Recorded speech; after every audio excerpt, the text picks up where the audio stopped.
what unfortunately ended up happening that night is pretty late at night, I got jumped on one of the side streets right by Times Square. We were like, let's start this company right away. Today's guest, David Greenfield, founded JUUCE, a portable charging station company, the very same night that he was mugged. Fast forward to today, and he's landed partnerships with sports venues, music venues, concert halls all across the United States. I think you're going to like this episode. This is the School of Business podcast. I'm Josh. Enjoy. Should I do like a radio? Like, this is David Greenfield. He's building JUUCE.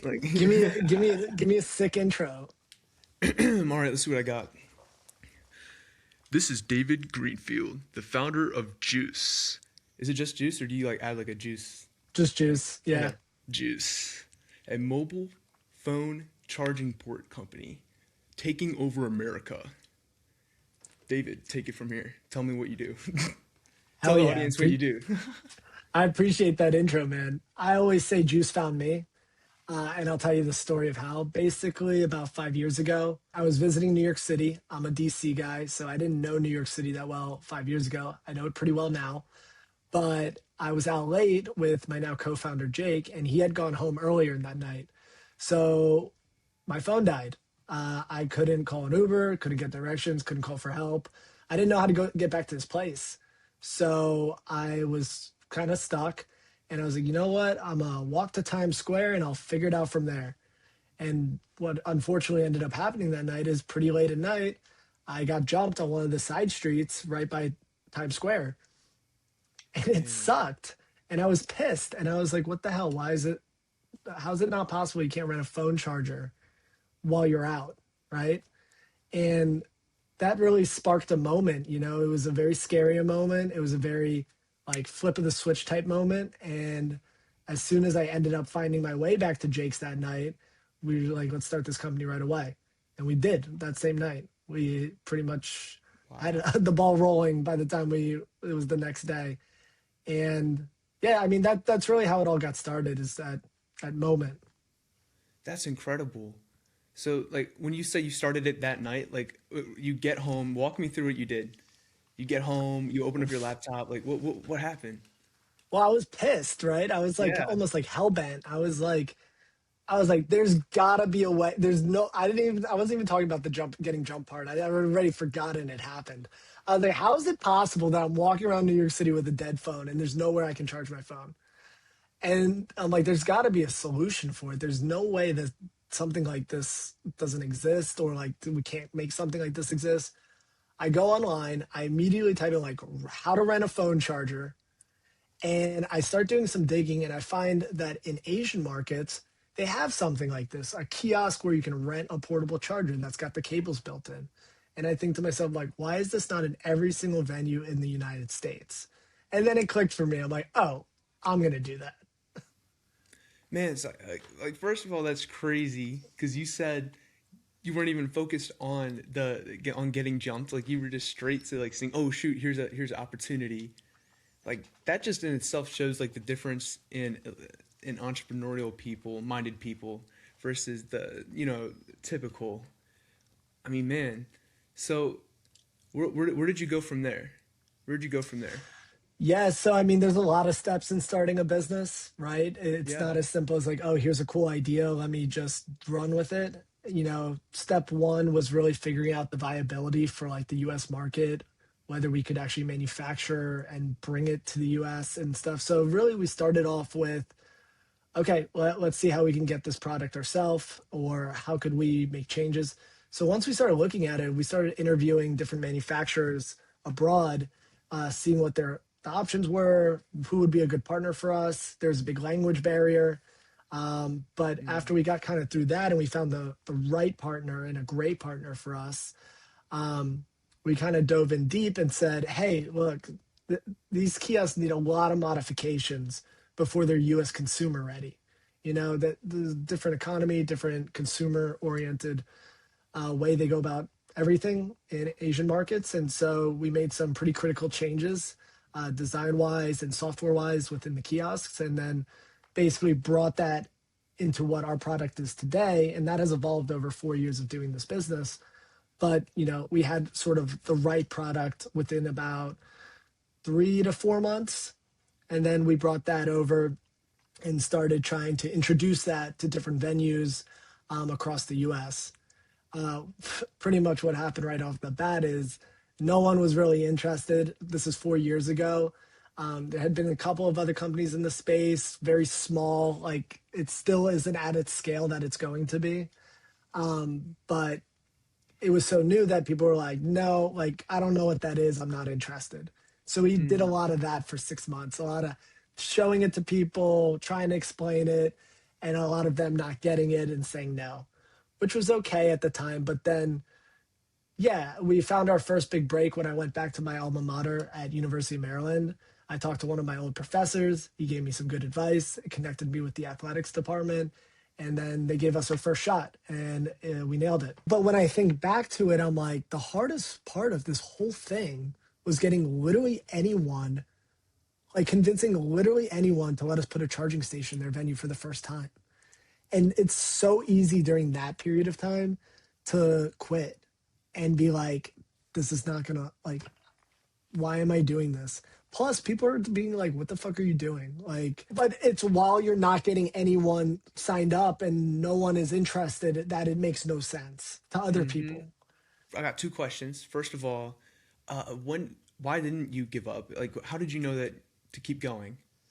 And then second, no, answer that first, then I'll get to the other thing. Yeah, yeah. I mean, honestly, it just made so much sense to me, this product. Like it's like, and I feel like a lot of people look at this product, they're like, oh, like such a good idea, right? Like obviously it Yeah. makes sense that every venue where they're serving alcohol or you're spending a long period of time or you're out late should have a charging station so that people can get home safe, so they can find their friends, they can call for help if they need it, they can pay, they can Uber. Like Yeah, I all mean, these like they got, critical things are on your phone. yeah, they got So it car charging ports everywhere now. They got gas stations everywhere now. Like, how is that any different, right? Like, I think I see what you're saying. Totally. And the mission from the start was let's bring portable charging accessibility nationwide. That's like the mission. That's been the mission. Mm. And I think the reason why we never quit is just like it made too much sense to not do. And we just knew that there was going to be an adoption period of where we would just eat glass until people got it. And like just fast forward to today, like we have a waiting list now. You know, lots of venues. My joke is every venue wants a charger. Oh, now every venue wants a charging station. But that's what it takes when you're introducing a new technology, a new product, a new way. Like it changes the way people go about their nights out, right? You know, you don't have to really worry about is my phone charged or not. You don't have to leave early to make sure that you can get home safe. So it does change the dynamic of like a whole market as it grows. Oh, 100%.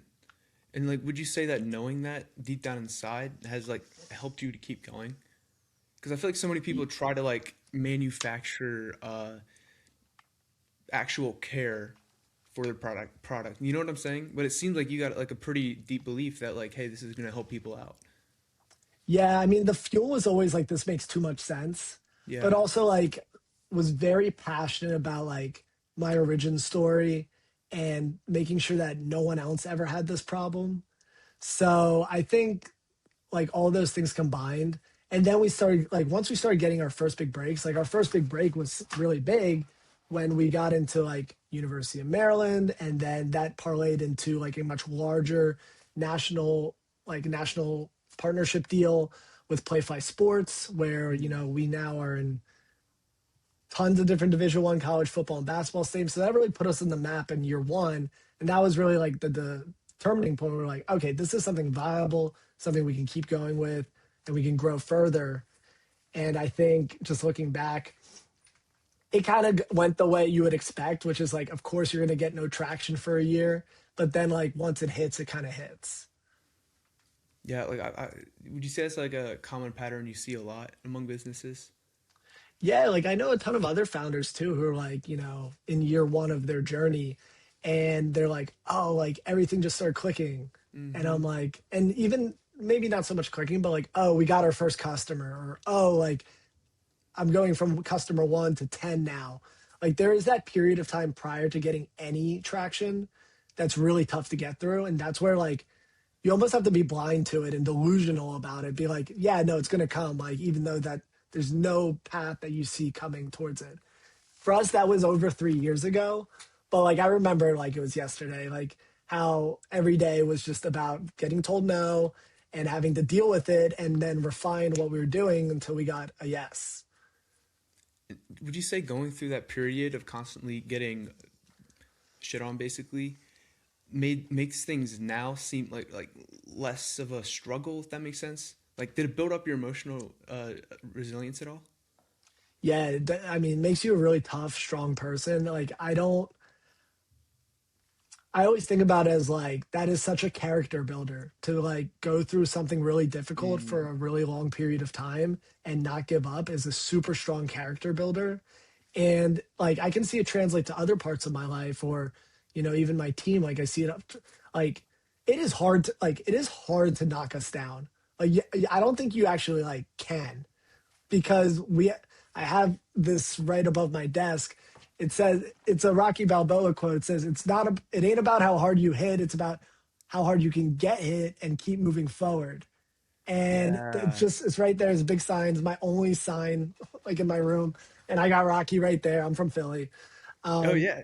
Go So birds. Go go birds. birds. Yeah. Yeah, let's go. Go birds. That's Um, awesome. so I've always identified with that, but like, there was lots of periods of time where it was like, okay, here's a decision point. Like, you can, like, this is going to be a tough thing to get over. Like, there's certain compliance things we have to deal with. And like, we didn't even know about that in year one. And then it's like, you're faced with the decision, to, like, get compliant or go out of business. Right. And it's like, it's a choice. Like, it's going to be really hard to do. It's going to be super expensive. Um, you're going to navigate an area that you've never navigated before. Yes or no?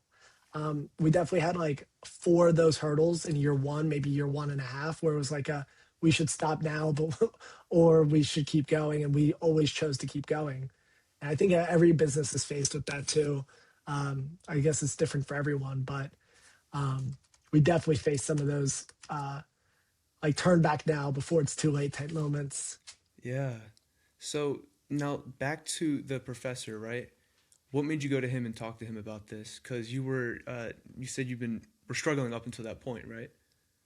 Yeah, his name's Humberto Coronado, and I was someone I was very close with, like the last 2 years, like junior year, senior year of college. Someone that I looked to for while I was at school for a lot of advice. We just clicked, and at some point, it wasn't about going in for like office hours or something. It was just like we were friends. I was asking for advice about stuff related to like getting jobs or whatever it was towards the end of college, and then I felt like he's a friend for life now, business friend, personal friend, someone I trust with what advice he would give. I actually just caught up with him last week and I hadn't talked to him in like maybe a year or two. And it was really cool to like show him the progress because he was there and he didn't even realize he gave us the intro that got us our first traction. So I Oh, told him really? about that just last week and it was pretty cool to like, he's like, oh, I didn't know that. I was like, you realize like that intro is why Juice exists still. That's Or at least crazy. that's where we got our start. You're like, hey, dude. By the way, you're like the pillar of my origin story. It's like you're the reason this is all Yeah, here. That's yeah. crazy. I hope he understands how deep that is. I think we're actually going to meet up this Friday. I'm going back to Maryland for like this entrepreneur event, and I'm hoping to get some coffee with him. Yeah, that'd be cool. Meet up with the day one. Yeah, Yeah. So truly a day one. yeah. Which I mean, how important is it to have a mentor like that? Because there was a couple years where I tried to like go out on my own without any mentor or anything, and just now I'm starting to like I think I finally found like a solid group, and I'm just noticing how different it is. Do you think you need a mentor to get started? Not necessarily need one to get started, but having advisors, we call them people in our corner. We have this, we have an incredible, we have an army. We have an army of supporters, and we call them people in our corner. And we got a list of them. We try to keep them updated about our business, and I think it's super important that like no matter what idea you have or what business you have, you try to share it with as many people as possible because you never know where your next opportunities are going to come from. And the more people you have involved that are like backing your vision or your mission, the more likely you're going to have success because people who support that vision can make introductions. You know, we started this business with no capital, no connections, and all of that was made through just sharing what we're doing and what we're trying to accomplish. And that's how we were able to get to where we are today through a lot of advisors, mentors, but mostly people just being like, I support you. And like, if there's something I can do, I will do it. And we are very grateful for those people. How do you go about like building trust with your network, I guess? Especially when it's something like this, so different, you know? Yeah, I mean, it's super tough because like trust is based off of like one very fundamental thing, which is that if you say you're going to do something, you have to do it. And that is like what Mm. all of trust is based on. And like at Juice, like to work at Juice, like I only have one interview question for people. And it's not even a question, it's just the statement. It's that if you say you're going to do something, you have to do it, and if you don't do it, you're out. And what, what, Because what do you like typically? No, when go you ahead. work in a startup environment, everyone has like a lot of weight on their shoulder. Like, and if someone doesn't do something that they say they're going to do, that thing will fall short. And that is why every person that you work with, like, I trust the people I work with very deeply because I know that if they say they're going to do something, they're going to do it. And I think that also goes with your clients and your customers and our, in our case, our distributors. You know, if you say or you commit to doing something, you have to do it. And alternatively, you have to be able to be strong enough to say, no, we can't do that. Here's how we can go about it. If that works for you, we'll make it happen. But you gotta be honest and you gotta do what you say you're gonna do. And honestly, we've always done that from day one. Like we've never and or we have tried our best to never overcommit to something that we can't do. And I think as long as you always do what you say you're going to do, you're going to find repeat customers, you're going to have people who appreciate what you say you're going to do when it's done, and it's all about execution. This actually my point is uh, building trust with your customers is doing what you say you're doing, but that's also execution. So if you say you're going to send that message or you're going to provide them with X or you're going to install a station on this date or you're going to provide a report or whatever it is, you have to do it. And then that's how you build trust. So in the actual fulfillment, right, above all, Yeah. and that's It's really yeah, cool. it's in the execution and the fulfillment of whatever you said that you committed to. Yeah. And now, what about like getting to that point of execution then? Because like, let's say you got somebody who knows that if they get a chance, they can do a good job. But I mean, you know, it's hard to get that first chance. So let's say like if someone's listening right now, right, and they have no testimonials, no connections, what are you gonna do? Super simple. And it's the same advice I give to everyone who wants to start something. It can be anything. You should give away whatever you do for free for as long as you possibly can until you have a line of demand out the door. Only then are you allowed to charge for your product or service. Because what it does is if you have no clients, no product sold, is it gives you the opportunity to first of all test out what you're doing, see if you're a good fit for it, it's a good fit for you and you're doing it for free. So people can't really complain about it. So what they can do is they can give you feedback and you can refine whatever it is that you're doing. So it gives you a really good like free learning opportunity. And then if you're doing a great job, that's how you get your testimonials. That's how you get introductions and referrals to your next business customer or whomever. And I think that's so critical because what's more important than even validating your idea is building enough demand so that you have a funnel of business when you're once you're ready to start actually charging for what it is that you offer. Okay, And I think that's Juice really did I what the reason why I make that advice I give that advice is I didn't realize we were doing it, but we did that at Juice for the first like year and a half. Everything we did was free. And and it was to get traction and be like, I want to show you and earn your trust that we can execute on what we say what we're going to do. At the time, I was 24 years old, right? I didn't expect these stadiums or these venues to actually trust it, right? I was just trying my best. But then I realized very quickly, like, okay, let me show you that you can trust me. And then that had very significant downstream effects where they're like, you did a great job. Let me introduce you to someone else. And now we have this huge referral flywheel that is bringing us all our business based off of doing a great job. Wow, that answered my question perfectly. That's great. So once you get to that point, right? So where people are saying, "Hey, you're doing a great job," you got people lining up out the door. How do you move them to the next stage of, all right, let's start, charging?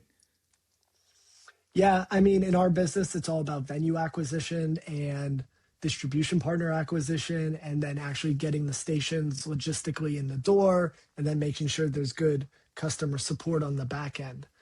Um, Something that we've been great at is the acquisition side, which is, you know, putting together systems, marketing and sales funnels that bring, venues, distributors, people interested in juice to our doorstep, which I would call our website, right? Hmm. And so, you need a way to generate traffic, ads, you need a place for them to go to convert on an offer, website, and then you need something like a CRM or a way to contact them and great salespeople to actually to have a conversation, figure out what they actually need and make sure that you do what you say you're going to do and address those things and then execute thereafter. So we have really good systems built in. I would say like 4 years ago, we were very like AI automation forward before it was like cool, like just before it got cool, and that has helped us tremendously. And now we're like, some people on our team are really great with the AI and automation features, and it's like incredible what we're doing. We're building apps and systems for every single thing. Like we get one piece of feedback, we implement it the same week, just because we can now with all these tools out there. Do you have people dedicated to that? Like, all right, we got feedback, go build this. Yeah, like our sales team like will often get most of the feedback or like the customer success slash sales side of things and be like, hey, like here are the things I heard this week. And then we have one person on our team who's like just been in a boot camp, like putting himself through a boot camp where he's just learning everything on the AI and automation world for like the last 6 months. And so we basically pass it on to him. We're like, hey, like here's how the contracting could be better. Like people are getting hung up here. They don't get this part. This button's sticky, like, and then boom, it's like this like fixed system. So it's cool. And always a progressive, like I'm huge and I know the team's huge on like continuous improvement. Like even just switching one small thing can have like tremendous effect. So we're always continuously improving all our process and our system. And that's what makes for like a really well-oiled like machine company, and just like a better day to day for like yourself and for everyone else. Yeah. We didn't really lean all the way into that till maybe a year ago, but since we leaned into it, it's been like pretty tremendous. What made you lean into it all the way? Was it just like how much better AI's gotten? Partially that, but just our scale. Like it demanded, Mm. having the ability to address more inbound, more uh we needed a warehouse. We had to get like that. Even just a warehouse is in itself better systems and logistics, right? So Yeah. just like improving on all the things required to run like a national network of these kiosks with 150 distributors and 500 plus different venue partners, and they all have different seasonality between the stadiums and the concerts and like on campus versus off campus times. And so just like piecing it all together and being like, okay, like here's what's happening during this time of the year and making sure we're ready and they're ready and everything's smooth before, like proactively, before those things happen.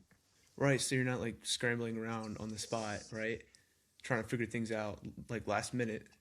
Exactly. And we've done plenty of that. So I think like once you go through a lot of that, you learn that like being proactive is the best way to run a business and that reactive is more about how you handle situations and not so much about like the solution.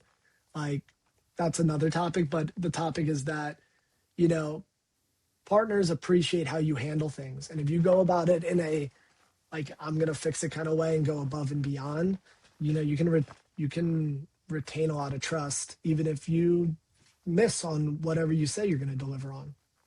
Because they know that like you're there as a partner with them, right? Exactly. Yeah, that's good. So let's see. Do you mind? Are you able to walk me through like what your day looks like? Because to me, somebody who has never been in like a business like this, it sounds like a logistical nightmare that you've seemed to figure out. It's like, what does your day look like? Are you running around? Are you like always on the phone? Oh Walk my me God. through. Let me pull up my calendar. All right. We actually joke about this a lot. Let's see. All right. So let's see. Okay.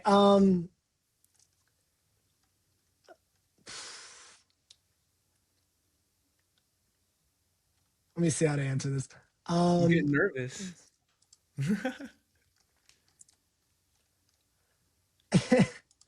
like for example, like on a Monday, I'll have about 10 meetings scheduled with me. Those can be distributors, they can be partner venues, they can be internal discussions about things that we're planning for the future. We have an executive call every Tuesday with the whole team. We book a lot of calls with like different organizations that we want to work with where, like better cell sim providers or, ad tech and stuff like that. You know, just today I talked to an MLB team. I talked to a major convention center. I worked on some new system processes for us. Um, I'm on this podcast. I'm going to a conference on Friday. I have a bunch of things I need to follow up on at the end of today. I woke up and did like a bunch of emails. It's all over the place, you know. Constantly I, managing, talking to people, like basically managing relationships, right? That's what it sounds yeah, like. I That's mean, crazy. we work like 80 plus hour weeks, like easily. We used to do a lot more than that. Now it's down to 80. Mm, But like, we always want to deliver. And like, I'm really big on like being involved with like people appreciate when like the owners and the founders and like the constituents of the business are involved. And I think a lot of people that work with us really appreciate that. Like, we take a hands on approach, like, yeah, let's talk on the phone. Let's talk on a call like this. Let's have a text group chat available. It's a more personalized experience, and the companies I think that don't offer that are missing out big time because that's what people want. They don't want to feel like they're one of thousands of customers. They want to feel like, oh, I'm an important client to this person. I have his phone number. And, we do run everything through software where we can actually manage everything. But to be able to offer that is a unique competitive advantage in markets where it's like, yeah, like you can go talk to our live chat AI bot if you need something, right? And it's so easy to do that now. And that's where you can really stand out with like a product like this, where it's like all the owners have like someone's phone number on the JUUCE team. All the distributors know exactly how they can get in touch with someone within 5 minutes. Um, and whether that's someone that's on the team like hired or like one of the founders, like we're all part of it together. And I think that's what makes like the JUUCE community, like the JUUCE family we call it, feel like one, because everyone knows like they can get in touch with each other and everyone's there to support each other, and we win together because as the network gets bigger, the distributors, our venue partners, it's just better for everyone at the end of the day. man, I could just see how that's gonna like blow the competition out of the water. Because especially like what you said with AI now, people are craving that like in-person relationship. Like especially in an industry like this, I think, right? So Like it's like, how I'll can you encourage you to compete? try go on any of my competitors' websites and try to give them a call. Like just try it. You know what I mean? You'll see that it's very different than if you try with us. And I Yeah. think that often we win a lot of business just because of that personal touch. I And I know feel that like, we do get a lot of feedback saying like that personal touch is what made us like just that's why we went with you guys. wow. And like that, I feel like that advice can apply to like any industry, right? Because from anything. So that's like I really, agree. yeah. And it's tough. Like it's so easy to like just implement an AI bot or like, we're even leaning into like making everything a little bit more self-serve. But honestly, like it's both. Like you always have a one-on-one guidance and a very like well done um self-serve platform so that you can take care of yourself. But if you need that extra push or help, you can always get it without a fight, really. So how do you like determine what's more automated versus like what's full on human touch? Yeah, I mean, it's pretty simple. It's like if anything has to be done more than once, you can probably automate it. So, things that are of the nature of like, hey, like, and we have several different lines of business, but it's like, hey, can you send me a proposal, right, for this event that we're doing? Sure, no problem. Like, we'll plug that into like a prompt that we have ready for different scenarios with the specifics, and we'll turn it around same day. Um, but if someone's like a distributor and wants to talk about launching in the Atlanta market, well, let's sit down and look at all the venues in Atlanta together.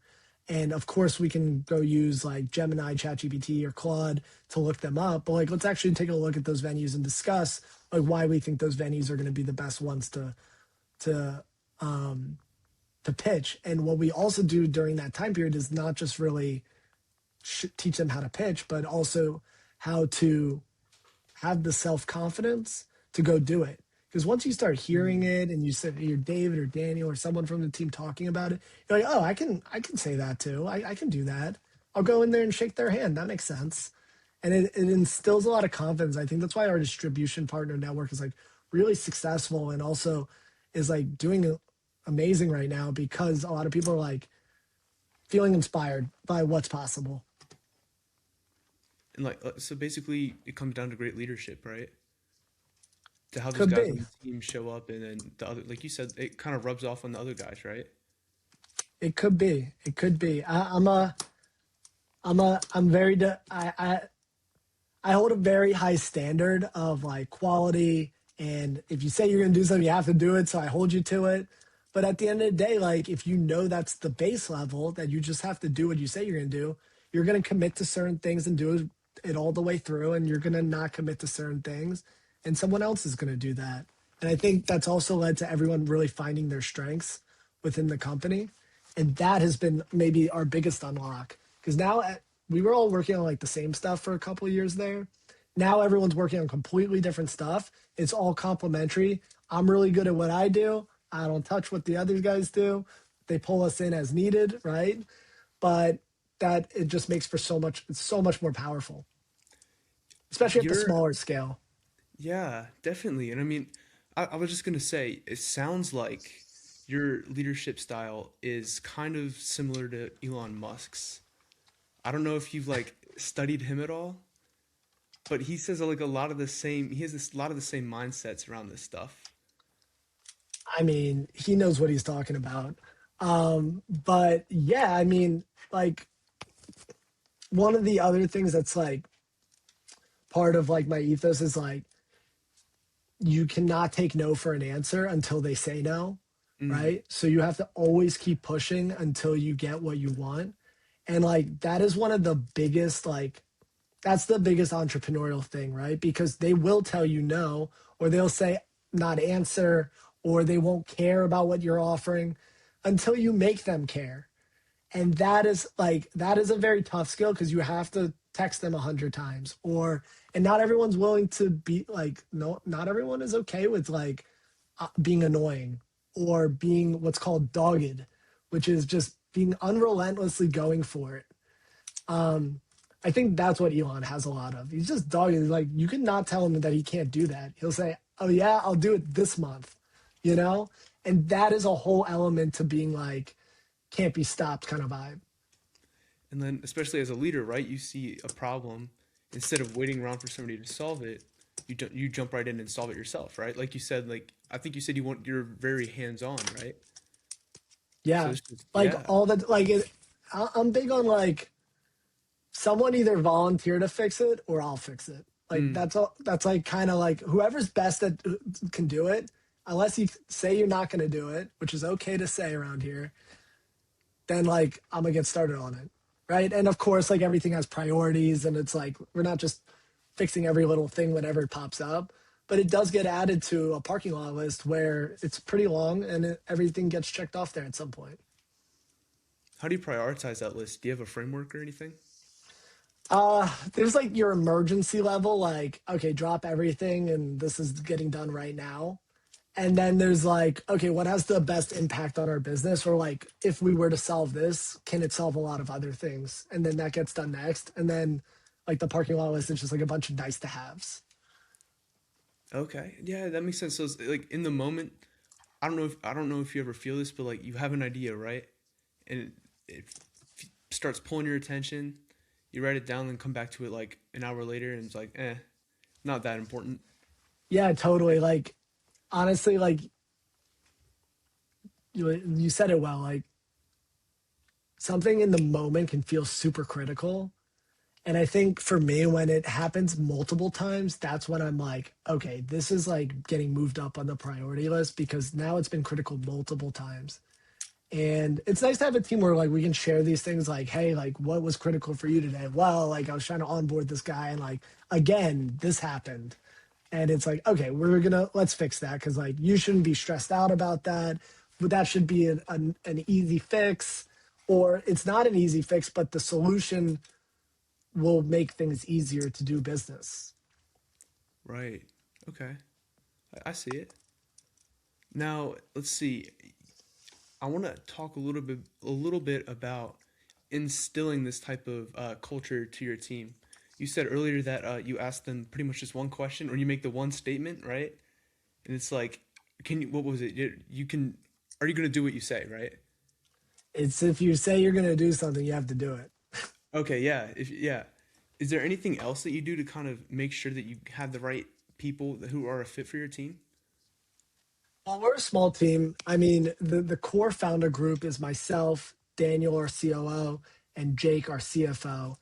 And they are both like I am so lucky to have found them because they are both super incredible people and we're all very, very different.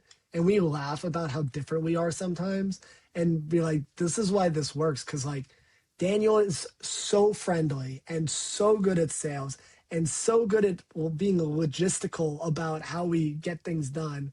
And Jake is the smartest person I've ever met and can solve all these problems and then actually implement it in a business. And then my thing is I can just convince people to work with us. And so that's always been that three those three things. And now we outsource whatever or aren't good at, right? And like businesses are very comprehensive. Like you have to do a lot of different things to get like one result. And but if you can do a few things like amazing, then you can fill in all the other gaps. And that's something we've always leaned into is like you don't need 100 people to run a company like this. You need a few, maybe like a list of 10 really strong skill sets or things that get done regularly, and then you fill in all the gaps around it. And that's how you run like a really large scale lean company. That's very helpful to know. I'll have to keep that in mind. It's But a I'm a yeah. big proponent of outsourcing. Like we have international logistics, we have software manufacturing, we have domestic shipping, we got marketing teams, we have technical teams, but we got 3 people on payroll still. Wow. I think I asked this when we talked the other week. How do you choose like good people to outsource to? Because there's so much crap out there. Yeah, How do you there find good really ones? is. Yeah. Um, well, I'm big on, and I think that this is what a lot of people think to your point earlier, which was like, how do you get your first customers, right? You have to show proof of doing a good job before that you can do what you say you're going to do. And I think we only work with people who show that they've been able to bring results for other companies, right? And that's, I think, important to everyone who's considering working with someone. And that's why, like, if you're going to start something, you need to get traction first. Like, it's chicken and egg. I get it, but you have to have traction first for people to trust you. Um, So yeah, I mean, we've made a lot of mistakes. You know, we've worked with people that we shouldn't have, or we've worked with people just to try it out. And I'm also big on opportunity. Like, it's worth a shot, right? Where, you know, you never know what can happen or what opportunity can come out of like giving something that chance. And you also have to give it enough sample size. Like, you can't just try one thing and say, oh, well, it didn't work. Did you like, you have to send 10,000 emails before you, like, let's say it's sales and you're like, I want to test out sending this type of email. Well, if you didn't send out 10,000, you can't validate if that was worked or not, because sending out 100, maybe you send out 100 of the wrong people, you know? So I'm big on big sample sizing before you can actually say that doesn't work. I'm big on trying out a lot of different things. And that often relates to bringing in other people because, you know, their core competencies are often in those different areas if you're Mm, trying a lot of different things. that's true. Plus, on top of that, I'm guessing the cost efficiency, right? Totally. Yeah. And time, right? Like, if you like, I'm super into the whole like running large scale company with a lean like system. And you can't do that both if you are just like piling on more and more labor. You have to like at some points take a break and be like, this is being outsourced to this. And I'm going to trust that they're going to do a good job. But I will assess that at the end of the day and determine if like we'll continue or not. Yeah, no, I think that makes a lot of sense. So now moving on a little bit, I'm interested now. Like, do you have a vision for where you're going to take Juice going forward, or are you more of like a like 1 year at a time type thinker? We're mo- uh, we've always been more of like a one day at a time kind of company, but yeah, we have a multi-year plan where, you know, we're just gonna scale what we're, you know, I mentioned the 5 revenue streams, but we've pivoted and tried maybe 100 plus different things. Honestly, Juice has been such a great creative platform for myself to test out so many different business ideas. And some things where we were doing like Wi-Fi for events at one point. And, you know, it had a strong business case, but we were like, no, we're going to drop that. If you want a good business idea, go set up Wi-Fi for events. It's a good business model. Really I can give you the interesting. blueprint for it if you want. Interesting. Um, Okay. but basically condensing it down to 5 business models is what we've done. Not 5 business models, but 5 revenue streams that are strong and scalable. Focusing on really scaling 2 of them, which is, you know, we're in 40 states. We went broad. Now we're going to go dense on some specific cities. We're going to roll out the digital out of home programmatic advertising side of it, which is our new platform that we're about to announce and everything, which we're really excited about. And just getting as many locations to put a juice station in as possible, which has always been the goal. But now we're going to do it in a little bit more of a focused way. And we're going to let our distributors continue scaling all over the country as well and supporting them, making sure that they have what they need to build profitable and successful charging networks. Okay. Man, well, first of all, congratulations on the new launch coming up. Thank you. Thank you. Keep an eye out. We have some actually super exciting announcements coming up. Like, they're all going to start flying off the shelf. Are Um, you going to be announcing them on LinkedIn, or is it like yeah, yeah. It'll be on social media, primarily LinkedIn or, you know, Instagram. I think I'll have to follow you guys. I think I follow you on LinkedIn, but I'll have to check it out on Instagram too. Yeah, keep up with it. It's gonna start going fast. I bet. I bet. I'm gonna probably start seeing you in the. I mean, how old are you? I'm guessing I'm you're I'm 30. I'm I'm turning 28 in 10 days. Okay, so yeah, you maybe see you on the what is it, Forbes 30 on 30 or whatever. We'll see. 30 under 30. We'll We'll see. see. I think it's 30 under 30. I don't know. I could see it. I could see it. If it happens, it's great. I'm just honestly, at the end of the day, I am so grateful that I have found something that makes me excited to wake up every morning and do. And I think that's the biggest gift of it all. Cause like I was previously at IBM for like 3.5 years, and I started Juice like year 2 and 3/4. Like that's when I got jumped. I was like, oh, I gotta do something about this. Um, and I was like looking at what my bosses were doing. I'm like, I don't want to do that. And I was like, damn, the hell am I gonna do then? And then Juice found me, and I was like, oh, thank God. And it's been just such, like I said, like such a great creative outlet for me to explore business in so many different ways. This is a very unique type of business. It's not SaaS where you click to subscribe and there's go to market strategies for that and mega executives that you got to hire. This is really just like, this is a person to person business, even though it's just running out. We're just dealing chargers, but Yeah. I'm just grateful to have this platform to like actually put my efforts behind like every day. That's what the goal should be. Like if you can find something that gives you purpose, that makes you excited to wake up in the morning and you think you're doing something worth your time, that's the goal. David, I think it's a great place to end for now. I got one more question though. Let's say you're in front of a classroom of like 20 first time entrepreneurs, right? And you could only teach them one lesson. What are you going to teach them?